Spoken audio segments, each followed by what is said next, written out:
Today we are going to discuss about the national income trends. In last class we discussed about the national income, meaning of the national income, GDP, GNP, and all these concepts we discussed in earlier class. Today we are observing about the trends, only trends. The importance of calculating national income also indicates these trends.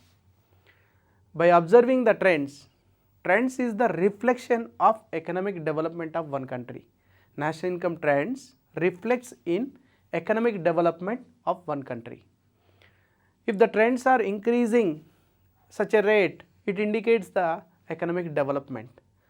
In India, if we observe some decades, slower growth rate has been registered, and after that slowly pick up that growth rate of national income.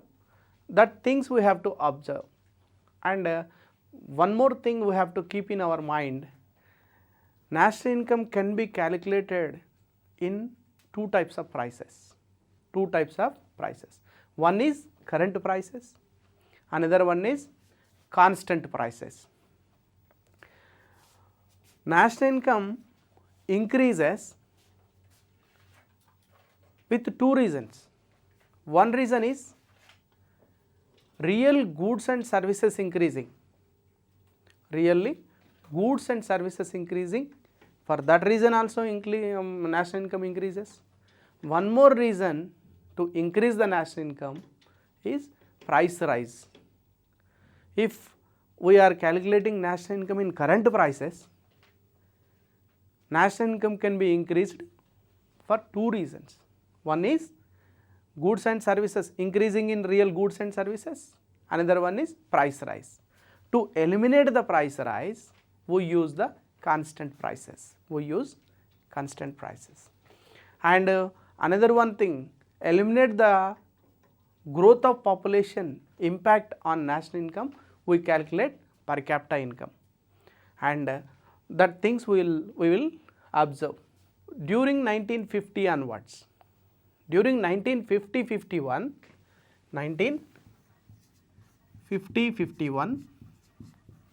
first we will discuss about the current prices. According to the current prices means current prices. In 1950-51, current prices, according to the current prices, our national income is 9,152 rupees. 9,152 crores rupees we are having based on the current prices. Current price means the production of 1950-51 calculated with the prices of 1950-51. Same year's price and same year's production. That is called current according to the current prices. And per capita income, this is national income, and per capita income is 255 rupees. 255 rupees according to the current prices. These details according to the current price. To observe the trends, first based on current prices, NNP increased from 9,152 crores in 50-51 according to the price of 50-51. In 50-51, our NNP is according to the 50-51 prices 9,152 crores. It is increased from here to 91,71,045 crores in 13-14. And prices also we are calculated for this current prices, that means 13-14 prices and 13-14 product. Here 50-51 prices, 50-51 product. That is why we are saying it is current prices. In current prices, involvement of monetary effect, that is price rise effect, we can observe. By same thing we can observe with constant prices also. NNP increased from, according to the constant prices year is 2004-5. Our prices is constant year price means 2004-5 prices. We have taken 2004-5 prices. According to the prices of 2004-5, our NNP increased from 2,04,924 crores to 49,20,183 crores. Year of 50-51. Prices is 2004-5. This is called constant prices. According to the constant prices, our national income in 1950-51, it is 2,04,924 crores. Increased from here to 49,20,183 crores in 2013-14. Product is 2013-14, prices is 2004-5. That's why we can say this is constant prices, based on the constant prices. If we observe current prices NNP, current prices NNP of 2013-14, it is 91,71,000. When we observe the base according to the based price, we can say based price also. Constant prices are also called based prices. According to the based prices, it is 49 lakhs only. Observe this trend. Why we are discussing all this data? We should not remind, we should not keep in our mind all this data. To compare the data, observe this. In 1950-51, in 2013-14, according to the current prices, it is 91 lakhs. According to the constant prices, it is 49 lakhs only. That thing will be removed. The price rise is removed from 91 lakhs. It is a real national income, that is 49 lakhs 20,183 crores. To remove, we are using constant prices. And we have to observe the trends. Here, per capita income also, based on the current prices, 255 rupees in 1950-51. It is increased from 255 to 74,380 rupees. 74,380 rupees. This is current prices, according to the current prices. Here 50-51 prices, here 13-14 prices. In this case, constant prices are regarding 2004-5 prices. According to the 2004-5 prices, our per capita income is 5,708 rupees in 50-51. That is increased from here to 39,904 rupees in 13-14. This is the trends we have to observe. What way, how much amount is removed as a monetary effect from here to here. 91 to it is reduced to 49 and 74,000 to 39,000. That much monetary effect will be we are observing in national income trends. This is, and one more thing we have to keep in our mind, that base year, currently base year is changed to 2000. Now base year, current base year prices, base year is changed to 2011-12. Now base year is 2011-12. Every 5 years or 6 years, the base year prices will be changed. Since 1948-49, so many base year changed. Now earlier the discussion is regarding 2004-5. Now according to the new current year, that is new constant year, is 2011-12. According to the 2011-12 prices, what will happen we will see. Present base year is changed. Recently base year has been changed to 2011-12. Now new base year is 2011-12. We have to calculate our national income based on the base year prices of 2011-12. We observe some trends. What happened? In 2011-12, according to the 2011-12 prices, our national income is 77,42,074 crores. This is increased to 99,34,339 crores. in 1516. At present, based on the base year prices, our national income is, during 1516, our national income is 99,34,339 crores. Per capita income also, based on the base year, 63,460 during 11-12. This was increased to 77,431 rupees. This is the per capita income present in India based on the based price in 1516. So, what is the per capita income? 77,431. If you observe same thing, same per capita income according to the current prices, that means 1516 prices, you observe 93,231 rupees. Difference between 77,000 and 93,000. The difference, whatever the difference amount is, because of the price rise it is increased, not real increasing. We have to remove the monetary effect. To remove, we are using constant prices or base year prices. Base year prices can be called constant prices or base year prices, and current prices are whatever the year we are calculating national income, the same year prices, if we take the same year prices, that is current prices.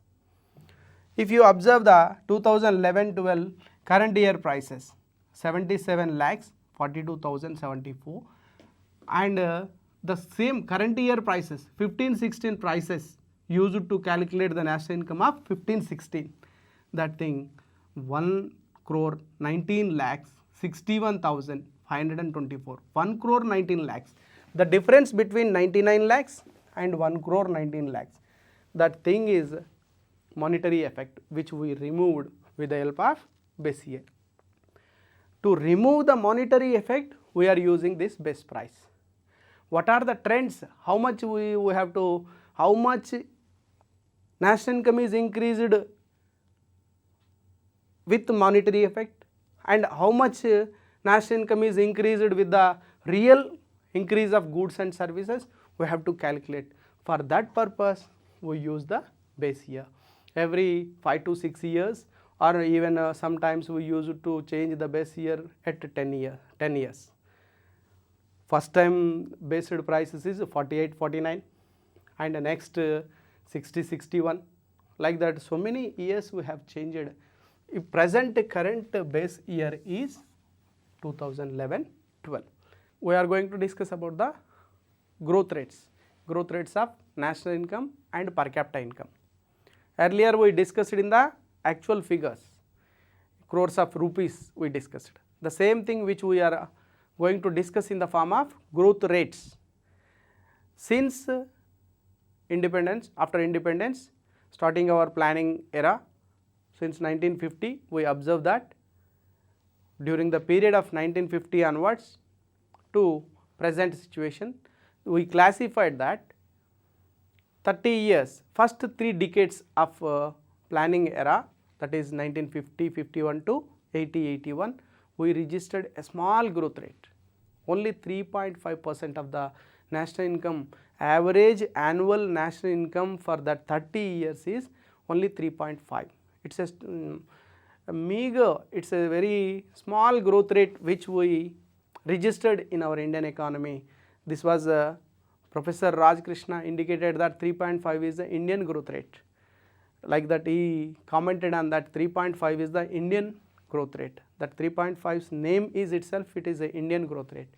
We registered a small growth rate during that first 30 years of planning era, 1950-51 to 80-81. We registered only 3.5%. National income growth rate is 3.5%. At the same period, PCI, per capita income growth rate, is only 1.5. Why the difference between these two means? Increasing the population at a speeder rate during this period. So the growth rate is increased very high of national income, but it is not reflected in per capita income. per capita income is increased at 1.5. And next 30 years, that is 1980, 81 to 2010-11. During this 30 years, we increased our growth rate to 5.9. Average growth rate of per annum is increased to 5.9. It is a considerable increasing growth rate. We can recognize that our India is emerging economy, which is registering high growth rate like developed economy. We can say in this 30 years, the average is 5.9, and per capita income is also increasing at 3.4. And remaining at present from 2011-12 to present, that means 2014-15. In these years, if we observe, almost 7.3 to 7.6 in between, every year we are registering growth rate like this. And per capita income is also increasing at 5.5. This is the trends we can observe in percentage wise growth rates of national income and per capita income.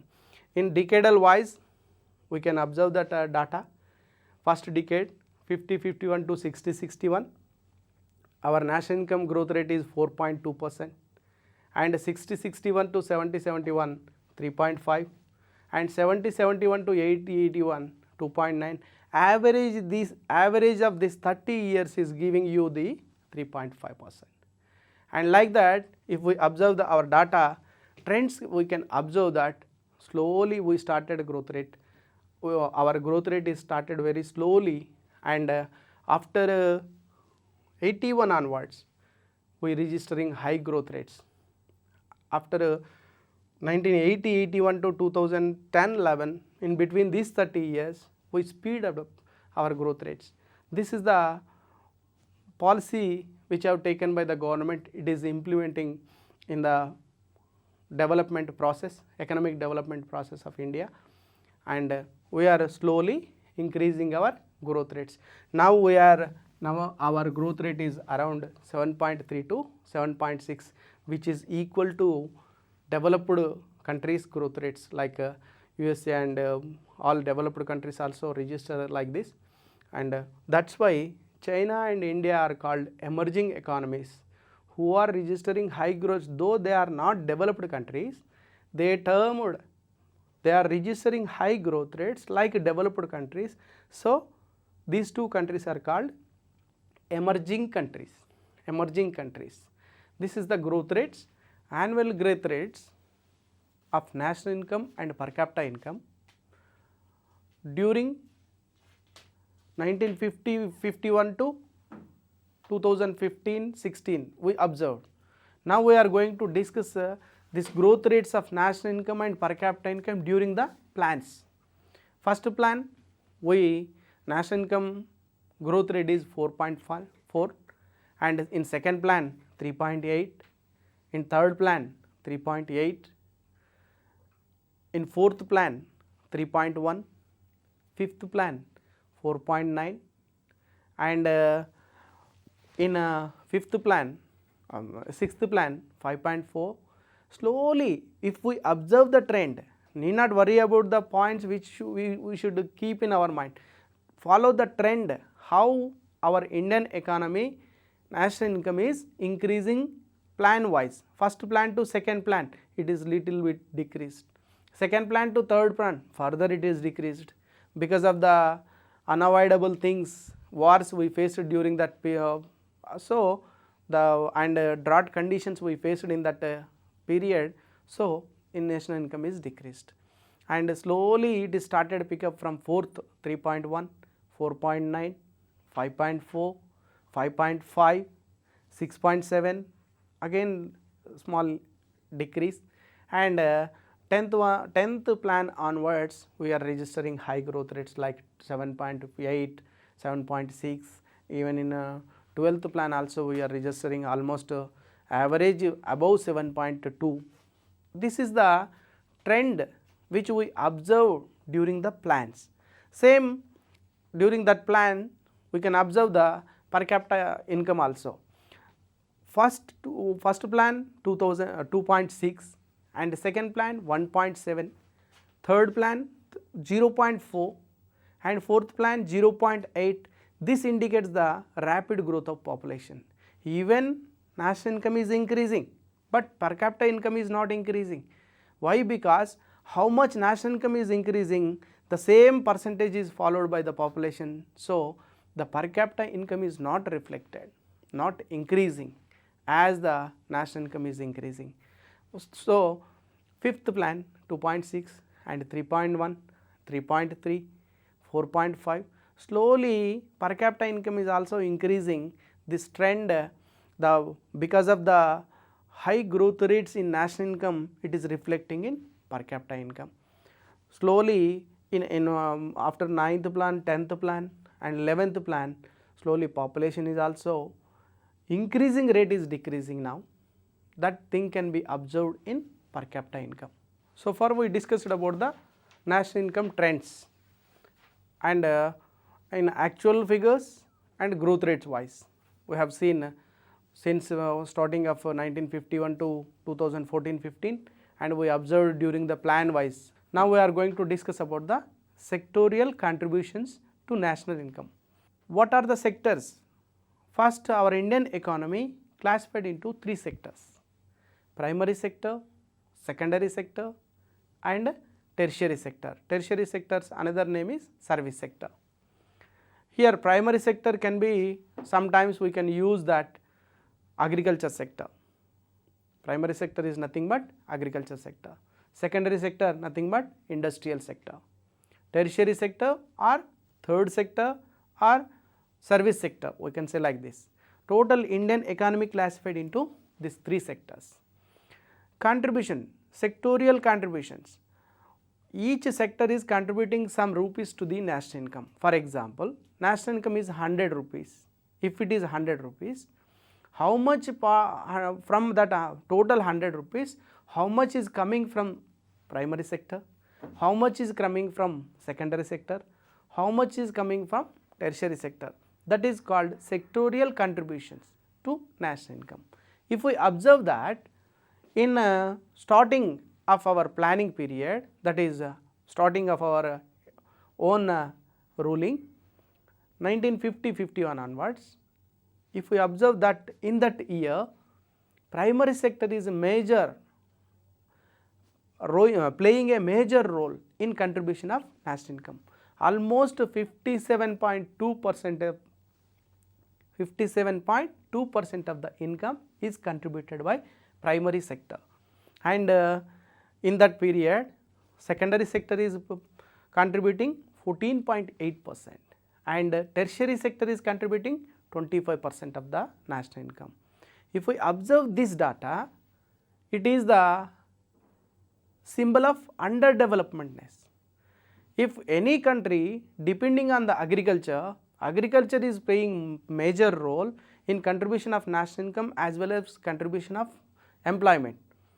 If agriculture sector is playing major role, that is the characteristic of developing nature or underdeveloped nature. That thing we can observe in our India during 1950-51. In that moment we started our own developmentness with the help of our plans. Slowly if we observe that the percentage of primary sector is decreasing, slowly decreasing. According to our economists, the role of service sector should be very high. If we compare this data with developed countries, in US or UK developed countries, the major role is played by service sector. Service sector contribution almost 60%, more than 60%, and only 2 to 3% of the contribution coming from the primary sector in developed countries. That same thing if we observe in India, it is completely reversed. Primary sector is contributing more, and second place goes to the service sector, and third place is secondary sector, that is industrial sector. According to the economists, development throughout the during the development, economic development, shifting from the employment and contribution of national income is shifting from the agriculture sector to industrial sector to tertiary sector, that is service sector. If we have to follow this sequence. But in Indian case, the primary sector, from primary sector without developing the industrial sector, suddenly it is transferred to the service sector. If we observe the details of our sectorial contribution, we can find out that 2013-14, you observe the figures regarding 2013-14. In this period, if we observe, primary sector is contributing only 13.9. It is a good sign. It is a development to developed countries characteristics. It is very good. But secondary sector is contributing very less, whereas service sector is contributing more. Without development of secondary sector, service sector has been developing very rapidly. Along with that service sector, secondary sector should be increased, developed. That thing we can observe that during the 13-14, 13.9% coming from the primary sector, 26.2% is coming from the secondary sector, and tertiary sector it is contributing 59.9. This is the trends, sectorial contribution to the national income. This is the sign of developing of a country. Slowly primary sector role is decreased, and at the same time that whatever the decreased part from primary sector, it is shared by secondary and service sector. This is the sectorial contribution of national income. Share of public sector and private sector in GDP. Now, earlier we discussed the sectorial contributions. How many sectors are there in our country, what they are providing to the national income, what is the part which is coming from one sector to another sector. Now we are going to the same GDP, how the public sector and private sector they are contributing. In during 1950-51, public sector role is very less in our India. It is only restricted to few things and providing security, and that's why it is having only 8% contribution. Public sector is contributing only 8%, and whereas private sector that is contributing 92%. And slowly after planning started, the government role is increased in the development process of country, and due to mixed economy nature, the government role is increasing slowly. So if we observe up to 1991, that a reform period, we started our reforms, new economic reforms started in 1991-92, and up to 1991 government role is increased from 8% to almost 23% during 1991. 91-92. 91-92 is the year which we started reforms. Up to here almost it is increased, the public sector's role is increased from 8% to 23%, but it is later from 92 onwards again liberalization and globalization process.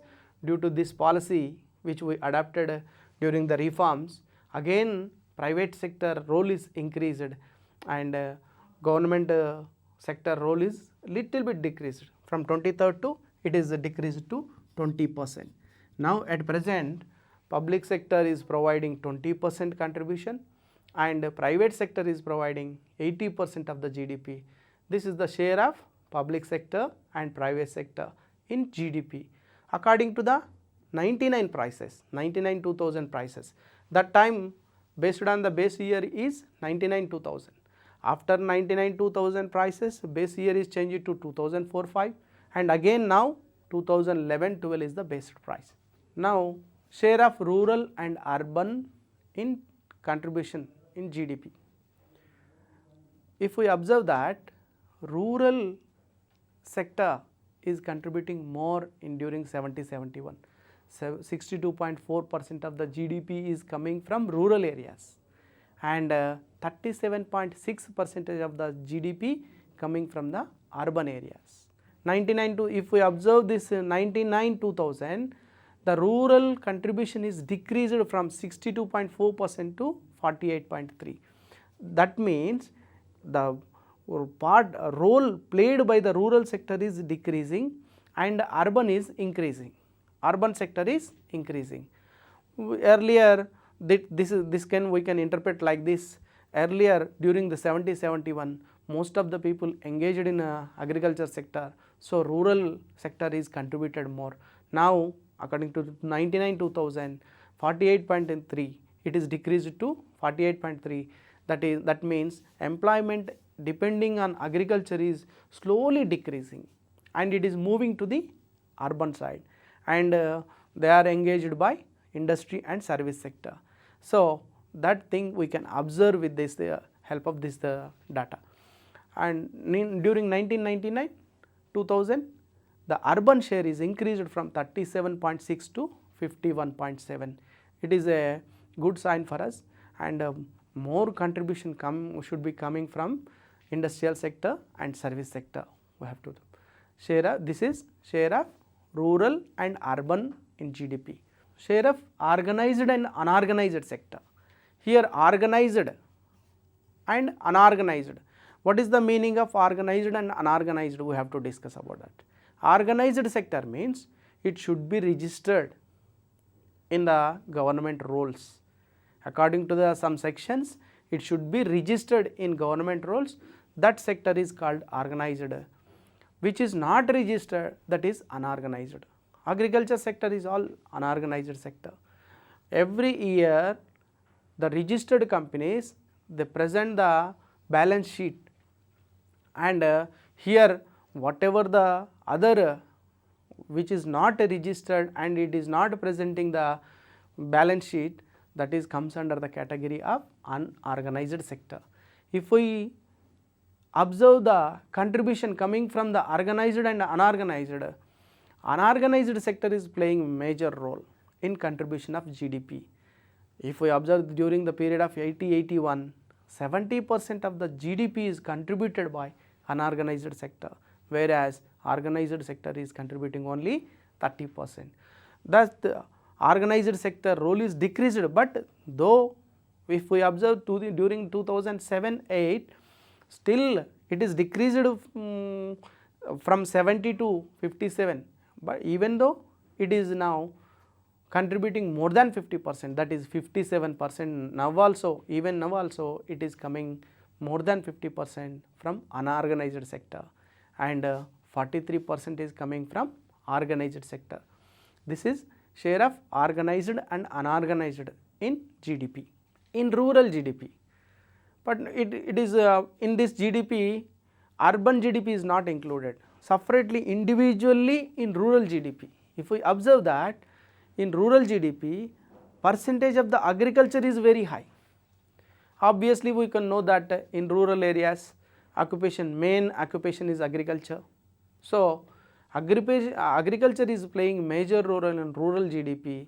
So that is why if we observe 70-71, 74% of the GDP is coming from the agriculture. Remaining 26 is coming from the industries and service sector. Combinedly in rural areas, industries and service sector very less. In rural areas, agriculture is very high.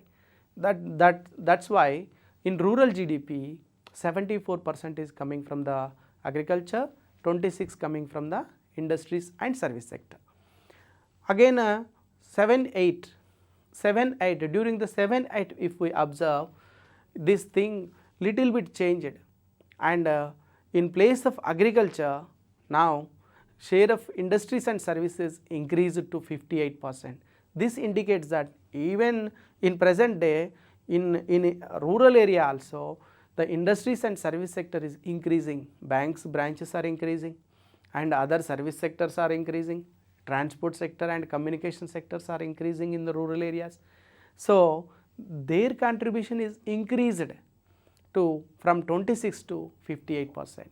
And if we observe that in agriculture, that is 74% to it is decreased to 42%. This is the in rural GDP, agriculture contribution, in rural GDP, industries and service sector during this period. We will discuss some questions. So far we discussed about the national income trends, sectorial contributions, GDP contribution, GDP, how the rural urban contribution, and organized, unorganized, private and public sectors, like that. So many things we discussed. That same thing in question forms we will discuss how they may ask on this topic. Question may be framed like this. First one, national income of India is compiled by. Who compiles the national income? In last class, concept class, we will discuss about this. National income is computed by, options are, first one, Finance Commission. No, Finance Commission won't calculate the national income. India Statistical Institute, no. And National Development Council, it is not. Right answer is Central Statistical Organization, which is established for the calculation of national income. In first time to calculate the national income in our India, one organization is established in during 1950-51 and it is started working since 1954, that is Central Statistical Organization. Answer, right answer is Central Statistical Organization, that is CSO. Always we used to say that CSO. In next question, which of the following is not required while computing the GNP? To answer this question, we have to clarify regarding concept of what is GNP, how to calculate the GNP, what are the components inside the GNP. With the help of that concept, we can answer this, what is necessary and what not necessary. GNP means C plus I plus G plus X minus M. This is the equation that is called GNP. GNP is equal C plus I plus G plus X minus M. Here the options given there, net foreign investment. This is called a net foreign investment. Net foreign income, we can say investment, we can say income, net foreign income. Net foreign income means exports minus imports. Whatever the goods exported by India and whatever the goods imported by India, difference between X minus M is called net foreign investment. It is there. To calculate GNP, we need net foreign investment. And private investment. Investment is domestic private investment. I means domestic private investment. It is also needed. And purchase of goods by government, that is here G, government expenditure on goods and services. Here C, consumption of goods and services by people of a country. It is not mentioned in that options. One more option which is not relevant, it is mentioned in that per capita income of citizen. To calculate GNP, we need not worry about the per capita income. After calculating the GNP, it should be divided by the population, we will get per capita income of a citizen. So right answer is, which is not necessary to calculate the GNP is PCI of citizen, personal per capita income of citizen. Next question, the method by which the CSO estimates the national income. In concept class we will discuss that national income calculating methods. We are having three methods. One is output method, that is called production method. Another one is income method. Another one is expenditure method. By way of production also we can calculate 1 year's value, and in the income earned by the factors of production, by adding all that income is also equal to national income.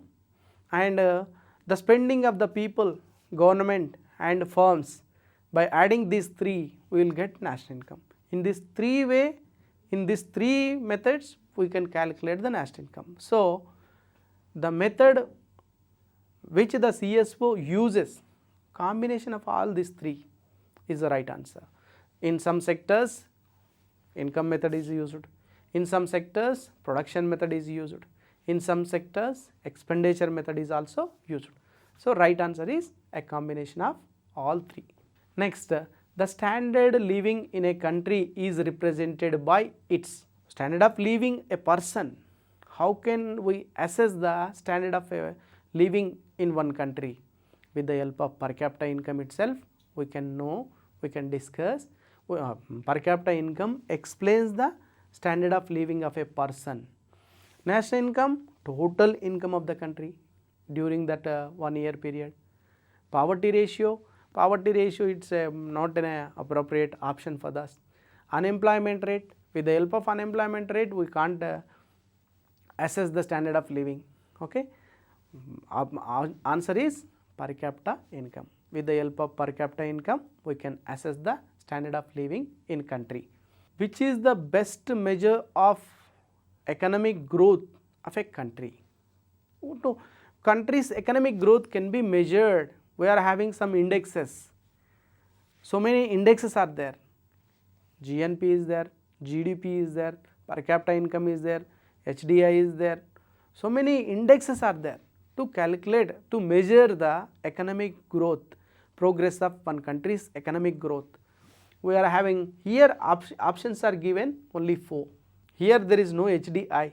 If there is HDI, we can put HDI. The first option is GNP. Next option is GDP. Third is net revenue. None of these. Net revenue, it is not the measure to economic growth. GDP, it is not representing all incomes. GNP is representing total income which is produced during the year in a country by its nationals, country's nationals, that is GNP. Which of the following are referred to as the developed economies? Which of the following are referred to as the developed economies? Country, World Bank has classified total world countries into developed economies and developing economies based on per capita income. Based on the per capita income, World Bank has classified into world countries into lower income countries, middle income countries, high income countries. That is based on per capita income. So, right option is countries having large per capita income, they are developed economies. Countries having less per capita income, that is termed as developing economies or underdeveloped economies. Countries earning huge industrial is different. Countries proficient in trade and export is different. Countries advanced in technology, these are the symptoms of developed economies. But appropriate characteristics is high per capita income. Which country is having high per capita income? That country is called developed economies.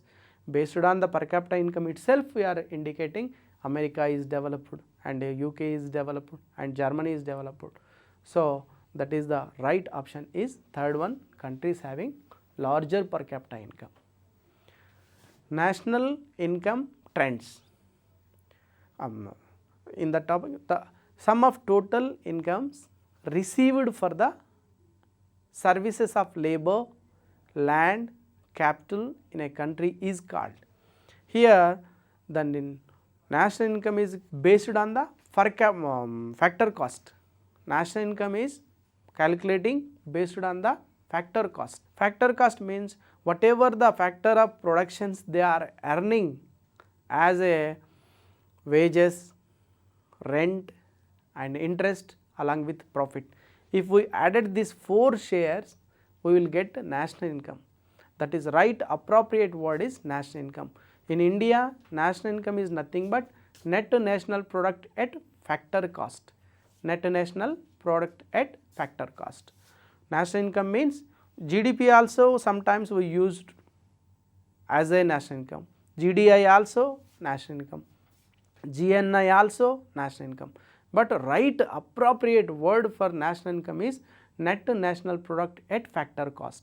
Factor cost, whatever the income earned by the factor cost, that cost is added labor earned wages, land earned rent, capital earned interest and organizer earned profit.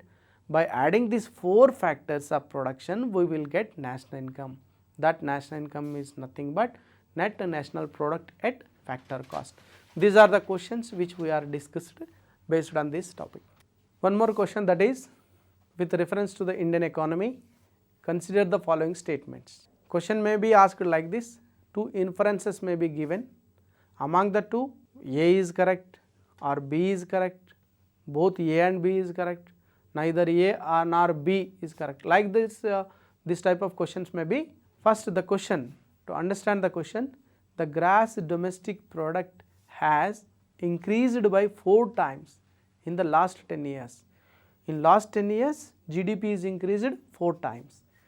And second inference is the percentage share of public sector, the percentage share of public sector in GDP has declined in the last 10 years. Which of the statements given above is or are correct?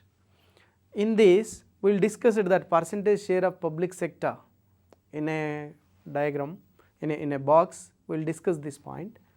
Public sector expenditure, share of public sector in GDP, first it is only 80%, in during 50 it is 8%, and it is increased up to 1991 reform period, it is increased to 23%. Again from 23, slowly it is decreasing. That thing we can observe in this B inference. So, appropriate answer is the B only. First one, A. In A, what is he is asking? The gross domestic product has increased by 4 times. It is not happened in the 10 years, last 10 years. It is, if we observe the 52 here, we came to know that. But here in last 10 years, the GDP is not increased at that rate. Okay. So, appropriate answer is B only. Next, the national income of a country for a given period is equal to. Here he is asking what is the national income of a country. What is the options? Read options carefully first. Total value of goods and services produced by the nationals. Second option, sum of the total consumption and investment expenditure. Third one, sum of the personal income of all individuals. Fourth one, money value of final goods and services produced. With these 4 options, what is the appropriate answer for that question? What is the national income? He is asking a question, what is the national income? What is the definition for the national income or meaning of the national income? The final good value of goods and services which are produced during the year by nationals of that country is called national income. That is, appropriate option is number 1, total value of goods and services produced by the nationals in given period. That is why we have to opt the first one. Sum of the total expenditure or consumption, by adding these 2 we won't get the national income. And the personal income of the individuals, if they are not participating in the production also, some persons they are getting in the form of pensions. We can't add that in national income. Money value of final goods and services, we won't take the money value, real value, we will take the real value. In this way, appropriate answer is total value of goods and services produced by the nationals. By observing the national income trends, we came to know that what is the increasing rate, growth of increasing rate of India, at what rate it is increasing, and in real time what is the monetary effect. To reduce the monetary effect, what are the things we observed? Constant prices and based year prices we have taken. So, these points we discussed, and sectorial contributions, different sectors, what are they contributing to the national income we observed, and different contributions. One is urban rural contribution to the GDP, another one is a private and public sector contribution to the GDP, Another one is organized sector and unorganized sector contribution to the GDP. And all these things we covered in this topic. Based on the cover, what type of questions may be asked, we discussed some questions also. First, we will get the concept and clarity over the concept. What is the national income? Who calculate the national income? First time who calculated the national income? What is the national income? Final value of goods and services which are produced during the year in a country by nationals, it is called national income. Who calculated the first time in India? National income calculated by Dadabhai Naoroji, great grand old man of India. He is the person who calculated the national income of India first time. And again after that, after getting independence, one committee constituted under the chairmanship of P.C. Mahalanobis, National Income Estimation Committee, NIC. It is the committee which is calculated national income first time in India. This committee submitted a report in 1954. And CSO established in 1950-51, 1954 onwards. Still today in India, national income is compiled by CSO, Central Statistical Organization, with the help of NSSO and other departments. This is the organization which calculates the national income. This is the national income trends and which we follow this concept. And based on this concept, we can at least 2 or 3 questions, two questions may be asked on this, and we can select these answers according to the concept.